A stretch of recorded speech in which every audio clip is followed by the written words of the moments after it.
Hey guys, subscribe for daily content. And if you're shopping for gear, make sure you check out the description for the newest items at some of the very best online retailers. There's also links for some of the items that I personally recommend. Thanks! What's going on YouTube? Metal Complex here, and today I've got a very interesting knife review / knife overview to share with you guys. This is the Arcane Designs Plexus. This is actually, this was in collaboration with Elijah Isham. This is definitely the most aesthetically wild knife that I have seen from Arcane Design, which I think is saying something because their design language is already very striking, very potent, but this one in particular really grabs the attention. I do not think that these are available anymore. I think the pre-order sold out. So I don't know if, by the time some of you are seeing this, you might have them. You might be waiting on them. I don't know. I'm still going to cover it. They sent me a sample for review. I do not get to keep this. This will be going back to Arcane Designs when I am done. Thanks to them for sending it out. Thanks to my patrons for supporting me. And please make sure to follow me on Instagram at metal_complex. So let's go ahead and, debris on the table today. Let's go ahead and get a measurement here. Overall length of the Plexus coming in at close to, it's like 8.3 inches. Blade length is coming in at about 3.6, and your cutting edge is also coming in at about 3.6. Let's go ahead and do some size comparisons up against the Ontario Rat Model 1 and the Ontario Rat Model 2. You can see here, this is definitely what I would call a full-size knife. It has a lot of presence, right? The design itself is very loud, but the blade is also pretty tall, so there's a lot of knife here. How about up against the Spyderco? I really should go ahead and deploy these before, instead of having to open them up every time for size comparisons. The Spyderco PM2 and the Spyderco Para 3. You can see here, again, I mean, we are at an angle, so it's looking a little longer than the Para 3, but truthfully, they're about exactly the same length. I'm sorry, the PM2. And then finally up against the Benchmade Griptilian, or in this case, the Ritter Hogue, and the Benchmade Bugout. Very close to the same size of the Ritter Hogue. So how's the action on this guy? So most people know by now these knives are made in China. Very premium though. The action is extremely good. In this case, the other knives that I have handled from Arcane Design have been, smooth but tight. This knife is absolutely fall shut. And, as soon as I looked at that flipper tab, I thought that is so low profile. There's no way it's going to be a satisfying flip. Actually, it is. It flips really well. In fact, there's a lot of surprising elements here. The main thing I would say is that all these corners that look incredibly sharp and aggressive are actually very nicely knocked down. That was a pleasant surprise to find out that it really wasn't sharp everywhere. There's a couple of places are, but no, it's actually substantially, less aggressive than I assumed. So, access to the lock bar, which is, it's a frame lock, but it's cut, the actual part where it engages the ting is cut underneath this other titanium piece up here, which is pretty cool. The disengagement is good, and then it's not a double clutch, but it honestly is close. You can see there, we're rocking back up.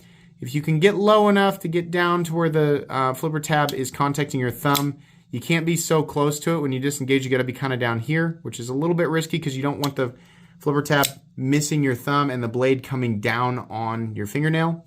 But if you can get it, which you'll adapt to it, then no, there's no double clutch. But it is close, so just be aware of that.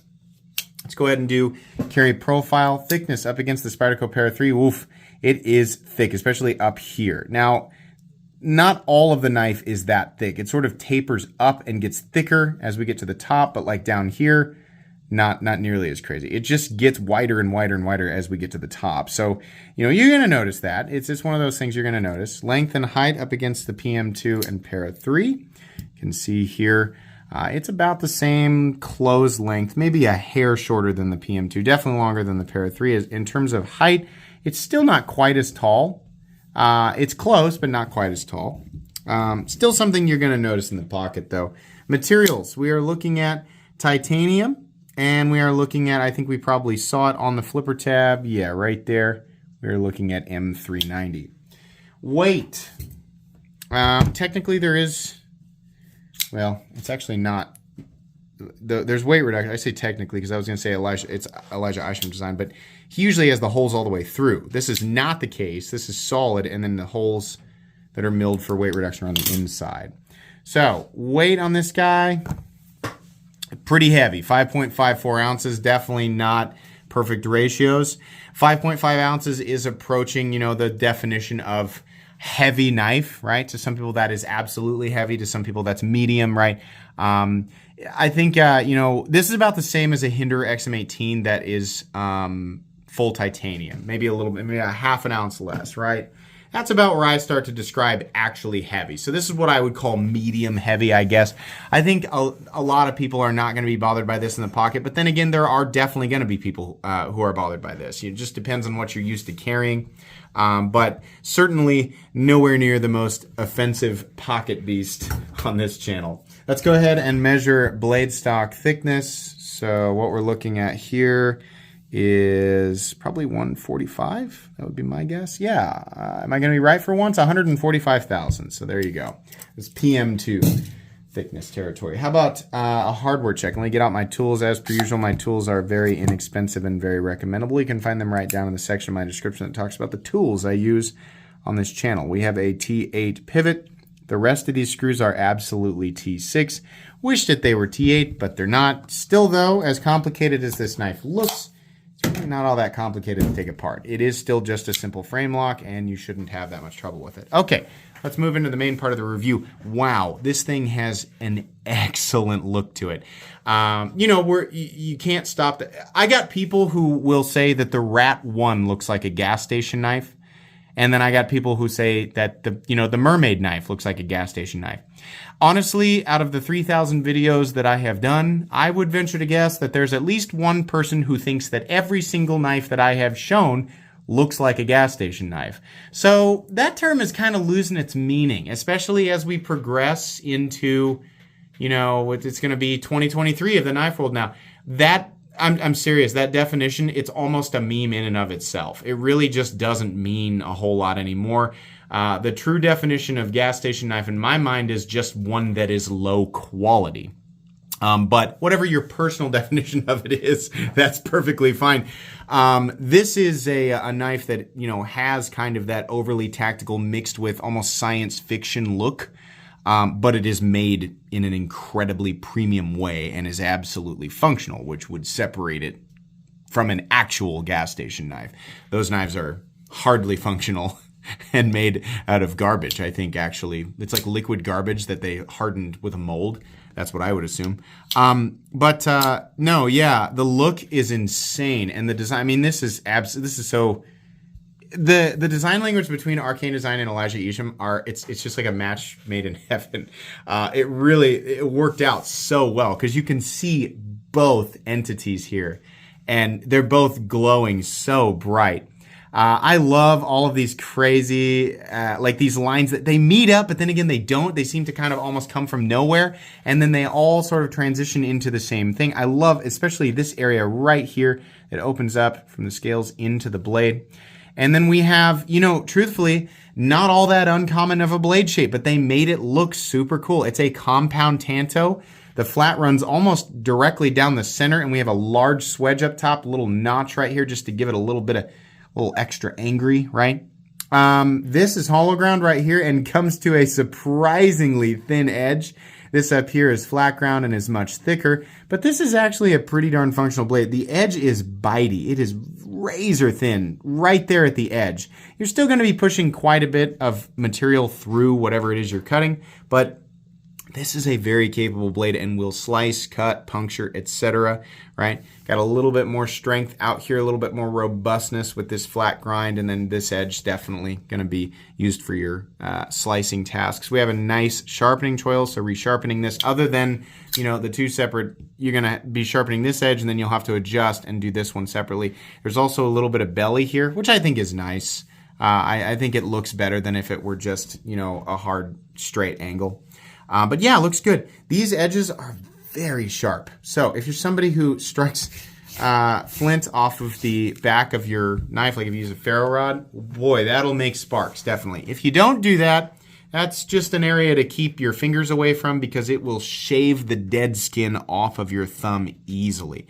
Now, that's with the satin finish blade. I think there is a DLC blade, and I would venture to guess that those edges are much more knocked down, right? So depending on which version you got, if you pre-ordered it, or, you know, for those people wondering why would you even review a knife that is no longer available, because the secondary market exists, and this video will inevitably reach somebody who was too late for the pre-order, but we'll still pick this up on the secondary market. So the information is still extremely valid.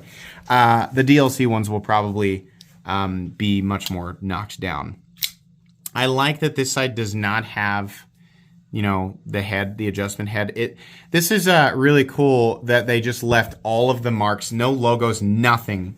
It's just they let you purely enjoy the aesthetic of this, which is good because this is a wild and crazy aesthetic. I think the look of this knife is absolutely what sold it. It is, you know, the fact that it is premium and made out of premium materials and all that, and the tolerances are great, you know, awesome. But it's the look of this knife that sold it. The blade looks awesome with the handle, like the lines in the handle. The handle's not overly skinny versus a really tall blade, right? But the contrast and the balance of everything and the flow of everything, it just looks really good. This is a very aesthetically well-designed knife that, as a bonus, is actually pretty comfortable to hang on to. I was really surprised. It's not the most, like, oh my gosh, it's an ergonomic masterpiece, you know, but I'd still give it a B+, A-. It's not bad. You know, if I had to cut with only this for an extended period of time, I'd be fairly comfortable for a little bit. Eventually, I think I'd want to wear gloves. There are definitely some hard angles, especially up here. This is really pointy, but I don't, you know, it's like, when am I going to grip the knife up there?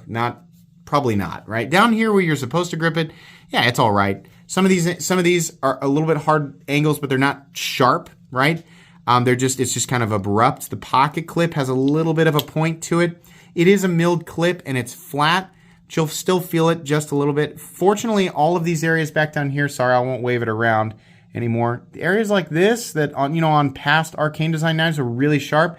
Not the case here. It's really just up here. Most of the sharpness is all going to be up here. Everything else is pretty good. I honestly, this is pretty nice. I can't complain too much. Let's see here. Access to the lock bar, pretty good. They have, scalloped it on both sides, so that's nice. You can kind of approach it from the side and get it to disengage. No issues there. Oh no, where will we put our lanyards that we all definitely care about? We have the logos back here, which is a nice place to put that. I mean, they still want to put their marks on there. And I can understand that. Fortunately, they kept it off this part. This is the part we like to look at. This isn't, a bad place to put these, and that's fine. I like the blue. When I think Arcane design, I've thought red and black. And I know that those are not the only colors that they have done, but this is a heavy contrast. It's kind of like, it just seems like a tier up. Like it's like a super tier, right, of Arcane design knife.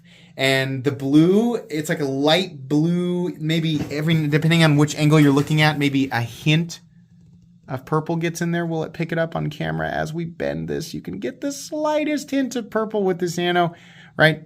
But that blue and the black and the satin, this is exactly the version that I would have picked up. I sadly didn't. I should have.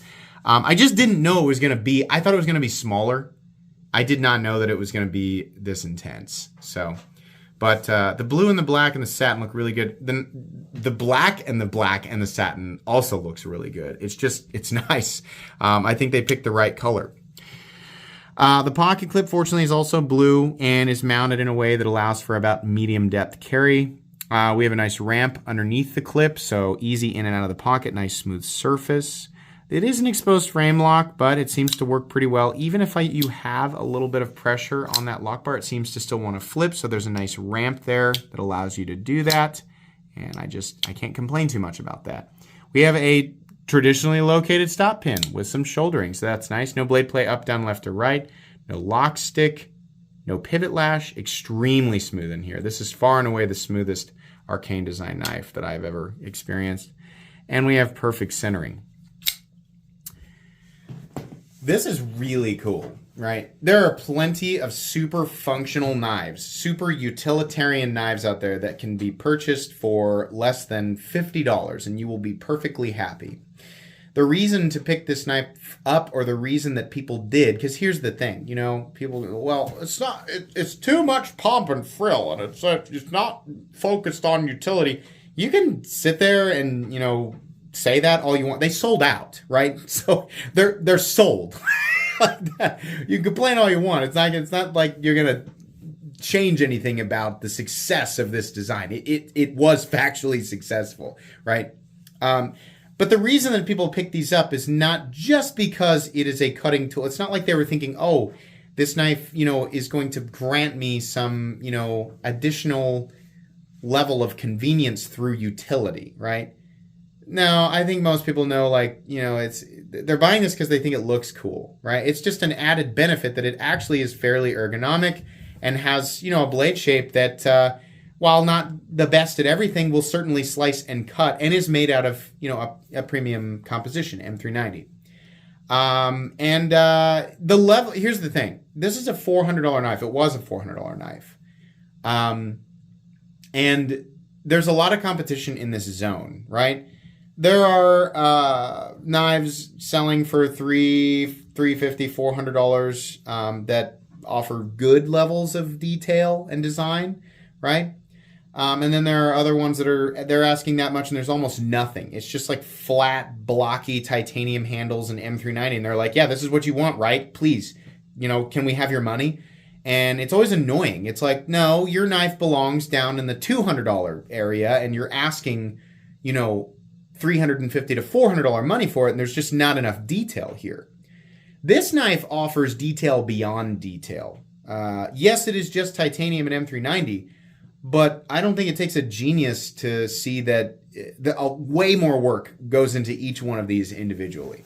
The amount of machining, right, that goes into each one of these is just more. It's not necessarily the most complex thing that I have ever seen, but this is the type of thing where, you know, yeah, it's made in China. It's premium China, but it's China. But it makes me feel a lot better about spending that money.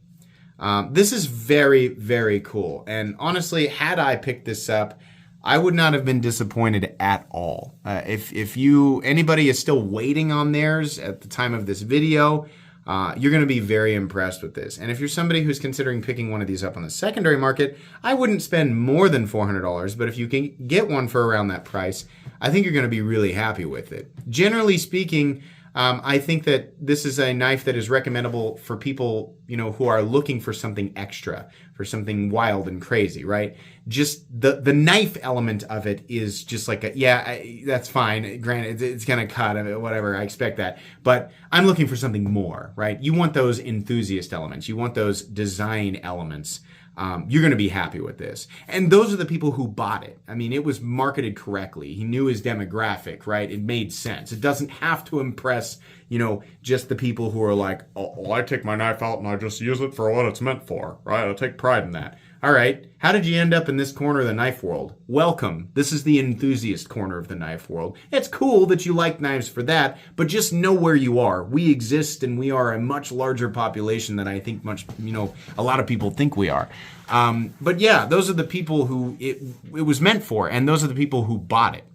So if you're not into that stuff, it's not going to be for you. But if you are into that stuff, it is absolutely something that you're going to enjoy. I can't say everybody should be rushing out and trying to snag one of these from the secondary market, you know, unless he does. If he does another run of these, you know, again, it's not something that I can recommend to everybody. But then again, it wasn't made for everybody. I think the people who did pick it up are gonna enjoy it. I think the price is fair.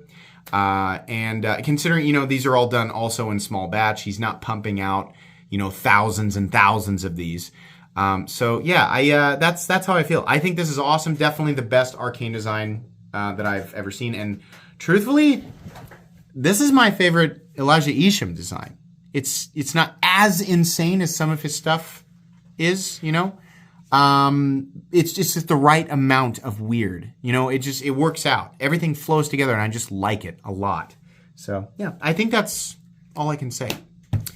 Please make sure to follow me on Instagram at metal_complex. If you enjoyed this video, leave a like. If you'd like to check out my other content, I do, of course, have lots of videos of knives that are either expensive or inexpensive that I do or don't like, so check those out. And if you enjoy all my content, go ahead and click on that Metal Complex logo right there and subscribe, because there's definitely more coming. Thanks again for watching, everybody, and have a great day.